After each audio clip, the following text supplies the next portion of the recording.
Hey everybody, and Tony here, and the time has come once again. It's my top 25 favorite Angry Beavers episode.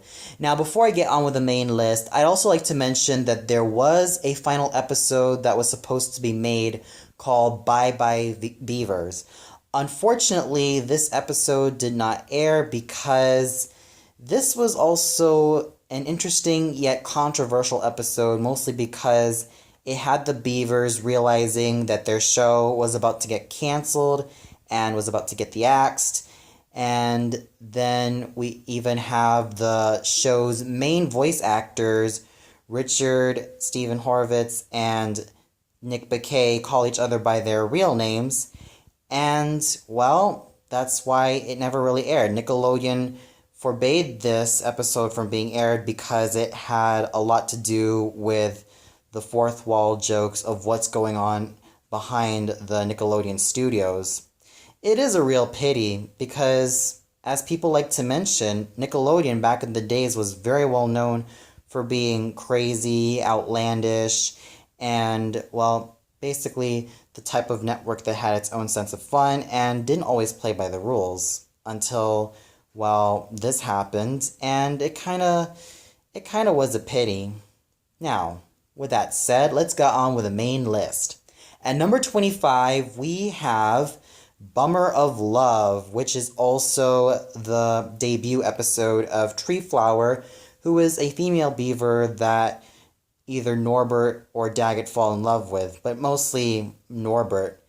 And, well, she starts off her own band, and the most memorable scene in this episode really has to be the duet between Norbert and Tree Flower.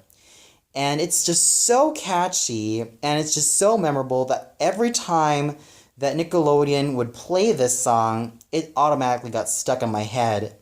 And the lyrics, while kind of corny, managed to be very catchy and absolutely enjoyable. Sure, the song, looking back at it, seems very syrupy, but it's really enjoyable, and that's pretty much the biggest highlight of this episode. And not to mention, this was also the first episode to feature Tree Flower as a recurring character.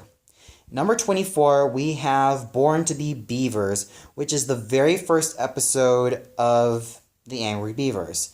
So it starts off like a sort of 50s, 60s nature documentary in which we see the beaver parents of Norbert and Daggett, and we get introduced to Norbert and Daggett as the Beavers, and then we realize that their mother ended up giving birth to two twin girls.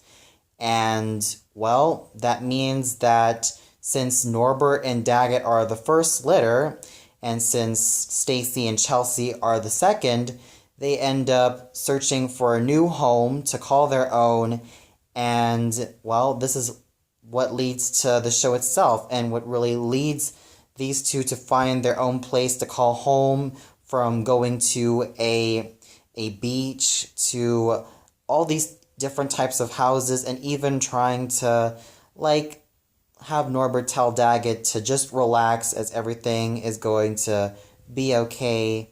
And, well, the episode ends well with Norbert and Daggett finding their place and living their new lives in their new home. At number 23, we have House Sisters, in which this is also one of my most favorite episodes that also feature Norbert's and Daggett's kid sisters, Stacy and Chelsea. Now, interesting fact, Stacy and Chelsea Beaver were also named after Mitch Shower's daughters. Not to mention, these two were also voiced by them respectively. So, while Norbert and Daggett are going to a sort of country concert, they decided the best thing to do, since Stacy and Chelsea are coming over for a visit and a sleepover at their place, they'd have to, like, be these hosts and try to tell them of what they have to do, what not to do, and how to keep their house safe. So, essentially, as they leave, the two younger sisters become like the mistresses of their house. And the most memorable scene is just having Daggett and just giving out this instructional video saying that you have to put together this super duper electrical thingamabob whatsoever. And then as soon as their invention goes haywire, we still see a video of Daggett constantly saying "bee," or bleach or something like that. And this episode is just so hilarious, and especially what happens at the ending. I mean, it's just extremely hilarious, mostly because, well, you really see Stacy and Chelsea living on their own, and then you have the instructional video by Daggett, which is by far the biggest highlight of this episode. At number 22, we have Beavemaster, in which it involves a lummox of a warrior trying to find out where are the furry demons, as told by a floating head, and then he realizes that there are a couple of them in the form of Norbert and Daggett, and this leads to a madcap Wile E. Coyote roadrunner chase between the warrior and Norbert and Daggett, and every time the warrior pops up, he just says hello, and he tries to whale it in on both Norbert and Daggett. And this is also one of the show's greatest examples of physical comedy, as you can even find that type of comedy used in the likes of Wile E. Coyote and Roadrunner, which is, I'm pretty sure, this episode really got its tips from. At number 21, we have Silent But Deadly, which is quite groundbreaking because this is also an episode that features little to no dialogue. Of course, there were other shows episodes that have also done this, like Fatal Contraption from Rocko's Modern Life, but with Angry Beavers, this was the one that managed to do it pretty well, as this heightens the atmosphere and this heightens the tension of each of the scenes that they have to go through, because, well, it starts off with Norbert and Daggett trying to go out their normal day, but then they find out that they're surrounded by a pack of wolverines that are almost about to eat them. So the best thing and tactic that Norbert and Daggett would have to do is to keep quiet throughout the entire episode.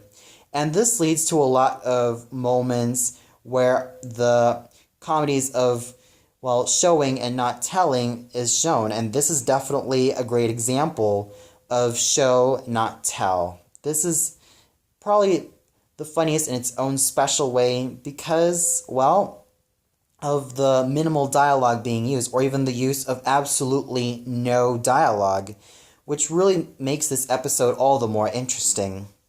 At number 20, we have Long in the Teeth. Now, Norbert's tooth has ended up growing in length, as it's a buck tooth, and Daggett is rather concerned about it, as he shows Norbert an instructional video that beavers should always chew, because if they don't, as soon as their teeth grow long, it would affect their brain and it would affect their entire body and probably would end up killing them. And, well, even though Daggett tries to warn Norbert, he pretty much fails at it, and until a lot of other characters like Big Bunny and Barry notice how long Norbert's tooth really is, and they like to end up, well, getting that trend. So Norbert ends up becoming the talk of the town, and Daggett is immediately jealous. Well, so much for Daggett trying to be the straight man in this episode. He apparently gives in and tries to grow his tooth a lot longer, which then leads them to try to be as trendy as possible, leading them to dress up in a lot of outfits to see who's trendier, until the point where their tooth has grown so long that they finally see in the mirror that, well, now they're screwed. With Daggett, he basically has a turban in his head, almost like that, and then with Norbert, he is seen rolling like a ball, and this doesn't end well for them, and the other woodland animals laugh at their expense. So this is really another example of great physical comedy found, and also a very hilarious and quite memorable episode in my book. At number 19th, we have another one, Bites the Musk, in which, well, Daggett has to learn how to use a beaver's natural way of stating his territory through the use of musk. And every time he does it, Norbert can't touch it. And this leads to them like touching everything around them that's theirs until we see a couple of woodmen, and they get their hands on both Norbert and Daggett, and, well, they automatically become theirs. So this episode is really hilarious in its own way, and it's still extremely memorable in my book. I first watched this ever since I was a kid, and I still laugh at this episode to this very day. At number 18, we have Bite This, in which we see that Norbert has a bed biting problem because, well, every time he goes to sleep, he ends up sleep biting. What's also worth mentioning is that in the opening scene, we see Norbert acting like Mickey Mouse, which I thought was just a very hilarious homage to Mickey Mouse himself with the red shorts and the squeaky voice, and I thought it was just a huge highlight. And especially when the woodland creatures also notice it and they make fun of Norbert at his expense. And even at first Daggett, which also traumatizes Norbert. But then Norbert has a plan in which he can stop his bed-biting habits forever, even though Daggett tries to have one in the form of warm milk. Especially when it comes to this hackneyed scheme where Norbert has a record that says Norbert is not a bed biter being played several times. And ultimately, when Daggett messes that up, Norbert proceeds to bite the living hell out of everything, and ultimately has to take a conk on the head for him to wake up and then to realize what he's done. And then Daggett takes a stand, and even Norbert appreciates the fact that Daggett took the stand for him, even though he didn't have to, and even he does see that a lot of other creatures even have embarrassing secrets. And the episode manages to end itself really hilariously with Daggett wetting his own bed, albeit literally with water, and, well, making fun of Norbert in his expense. At number 17, we have The Mom from U.N.C.L.E, which is also a James Bond parody, as we also see that Mrs. Beaver, the mother of Norbert, Daggett, Stacy, and Chelsea, is also a secret agent. So this episode is really enjoyable, mostly because this is a great homage to James Bond, and even to a lot of movies starring James Bond, as you even have the mom of Norbert and Dag really go out of her way and state that she's also a spy who happens to who also can take care of both of her sons and her daughters, and, well, she enjoys international espionage as well. So this episode is a really great homage to the James Bond franchise, and one that is extremely enjoyable, and one that still leaves a huge smile on my face. At number 16th, we have Blacktop Beavers, which is a very epic episode, and it's usually told in the style of a song, which is sung by, well, Trucker himself. And this tale involves Norbert and Daggett going out on the Wild Wild West to race to get to the huge pile of toenail clippings. And they get encountered by a truck driver who manages to really screw them up, and until they meet, well, the Deus Ex Machina of this episode, which is an old man with a southern accent, and is pretty much like a southern stereotype as well. So he shows them that the only thing to beat that rival trucker is just to drive this very special car, which can help them get to their destination. So here they are. They get themselves in a montage and dress in completely different clothing, albeit looking like a couple of literal road warriors. And they at first try their bike, but it ends up falling apart. So they try out their car, and they are totally creaming the truck driver, who ends up falling to his quote-unquote death. And then we see Norbert and Daggett get to the huge pile of toenails until the trucker gets back and completely chases Norbert and Daggett once again. And we see that this was told in the story of Trucky, who is this trucker of a mouse who speaks with a really deep voice and is very well known for being rough and tumble.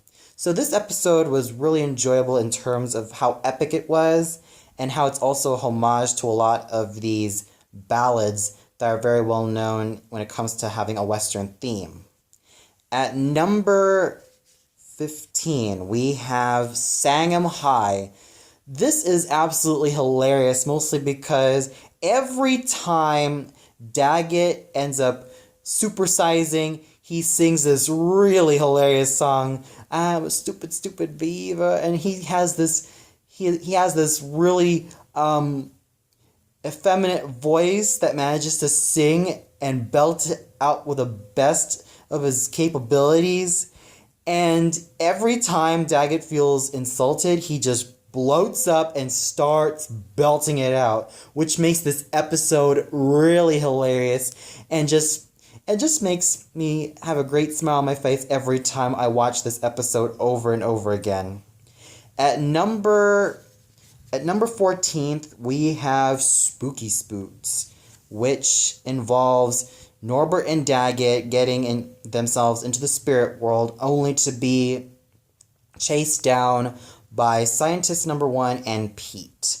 And, well, they try to protect their ghosts, but the Scientist Number 1 and Pete want to take their ghosts in order to use that for a certain experiment. And this leads to by far the most memorable scene in this episode.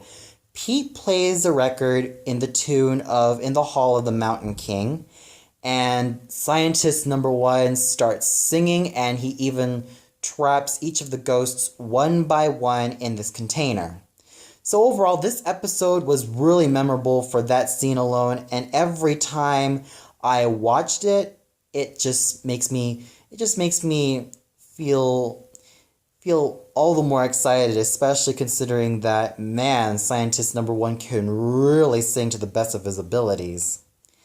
At number 13, we have Act Your Age, which is very surreal, yet extremely enjoyable, mostly because this is also told in a sort of fairy tale-like way. Like, for example, you have this great tree, which was there for several centuries, and even like millions of years past. It existed in the time of the cavemen, it existed in the time of the Romans, and it existed even to this very day. And, well, Norbert and Daggett are very curious about this tree, so they start eating it, and what do you know, they end up as little kids once again, and they try to find a way to make themselves into fully grown adults in the form of a giant acorn, known in this show as the giant nutball thingy, which is actually an acorn. And, well, they get the acorn, they nibble on it, but what do you know, a lot of weird things happen to them as they turn into several organisms, like you have Norbert turning into a gladiator, you have Daggett turning into a caveman, but then ultimately they turn into these like single-celled organisms, and we see the scientist's hand like with a magnifying glass and saying that that's the end of their little adventures.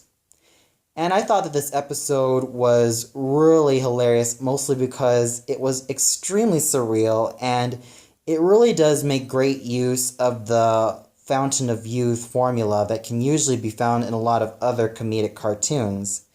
And I thought it used it really well, and not to mention the ending was just hilarious, even though it kind of made me scratch my head. But still, it was a very enjoyable episode that managed to really be bizarre, but still very enjoyable and still very hilarious.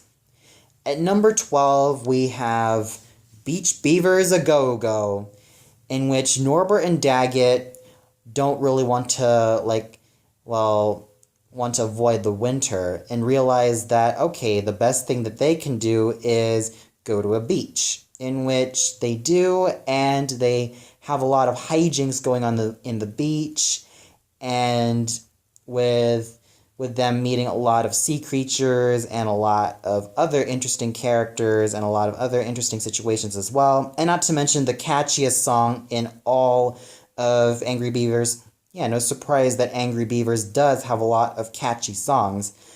With Norbert's Beach Baby, and Nick Bakay really belts it out with such finesse and such gorgeosity that it becomes so addicting to listen to.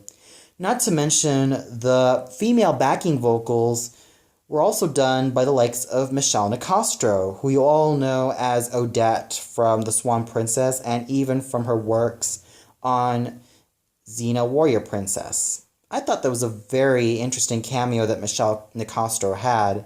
And not to mention the song was just so wonderful and it was just so enjoyable. And after that, we even see a tidal wave that's about to engulf Norbert and Daggett, and what do you know, hijinks ensue from here on there.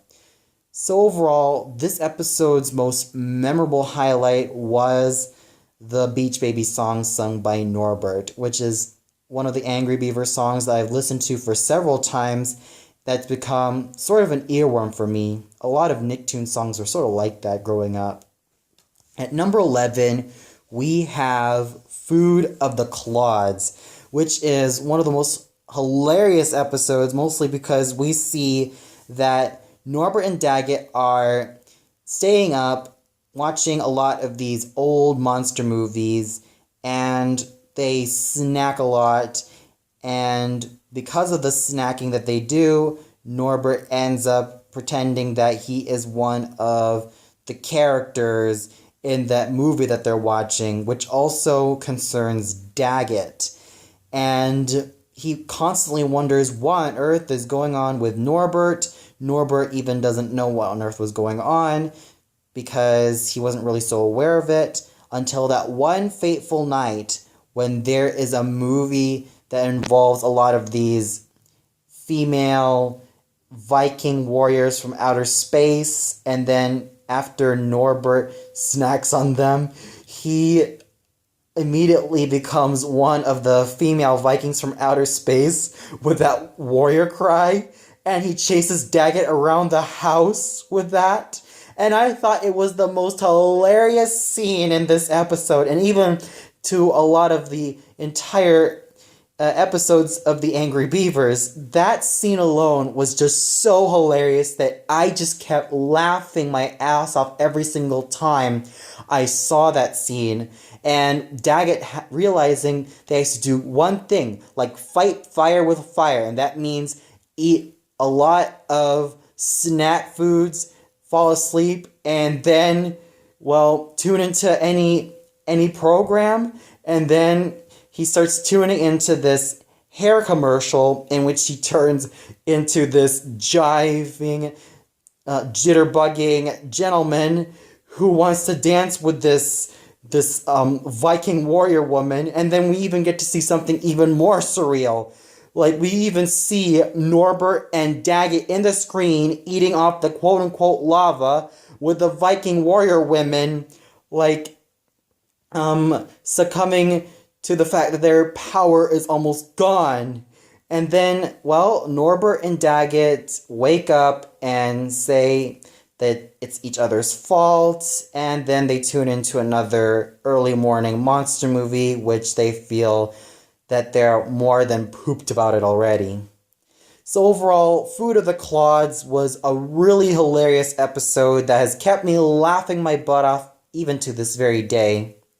And that's why it stands at number 11 on this list. Well, that's all for now. Be sure to tune in later where I continue with the final 10. So until then, see you later everybody.